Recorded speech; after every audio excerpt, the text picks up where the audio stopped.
الرحمن الرحيم. الحمد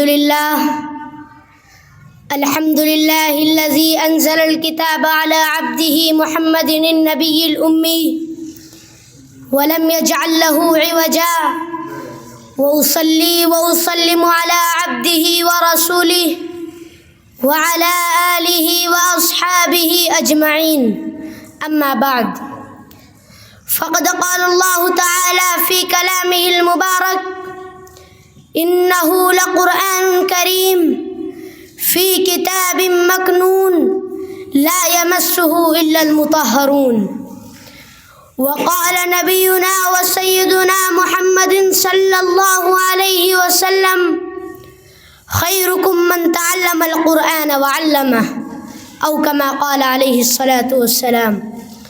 رئيس البرنامج وزملاء الكرام والمستمعون، قد تلوت أمامكم آية من القرآن الكريم الآن كما سمعتم، وهكذا قرأت حديث النبي المحترم صلى الله عليه وسلم الذي يظهر خصائص القرآن العظيمة ومرتبة من يشتغل بالقرآن تعلما وتعليما.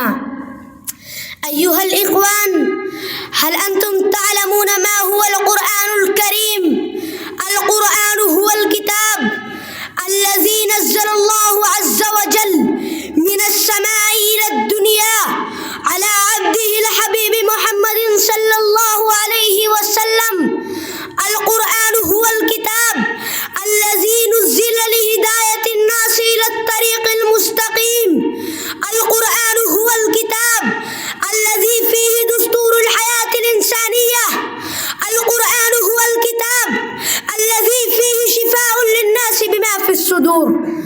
أيها الإخوة، فعلينا أن نعمل بما جاء في القرآن بعد أن تقبلنا دستور حياتنا، وأن نأخذ أحكامه بالنواجذ، ونحث إخواننا المسلمين لا يتوجهون إلى هذا التنزيل العزيز وأحكامه ومسائله ويقضون حياتهم حرا طليقا عن كل أمر من أوامره، وهم لا يحبون أن يتلوا جزءا أو آية من القرآن للبركة واليمنة.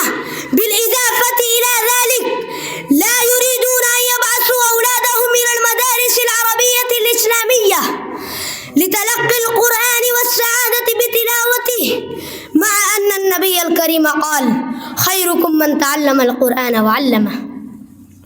أيها المستمعون، هذا الحديث يحث كل منا على تعلم القرآن بأنفسنا، ويكلف أولادنا بتعليمه وعمله. واعلموا قد فاق أهل القرآن، ومعلم القرآن يحظون بالشرف وعلو المنزلة على غيرهم من المسلمين في الدنيا والآخرة. ألا تعلمون المثل الذي ضربه رسول الله صلى الله عليه وسلم لمن حفظ القرآن ولمن لم يحفظ، لحث أمته على حفظ القرآن بعد الإيمان به والاهتداء بنوره بعد الالتقاط به. فيقول النبي الكريم: مثل المؤمن الذي يقرأ القرآن مثل الأترجة، ريحها طيب وطعمها طيب، ومثل المؤمن الذي لا يقرأ القرآن كمثل الثمرة التي لا ريح لها وطعمها حلو. فيا إخواننا في الله، تعالوا إلى كلمة التوحيد فنتضامن ونتوحد ونكن محبوبين لدى الله. وبذا أختتم كلامي، والسلام عليكم ورحمة الله وبركاته.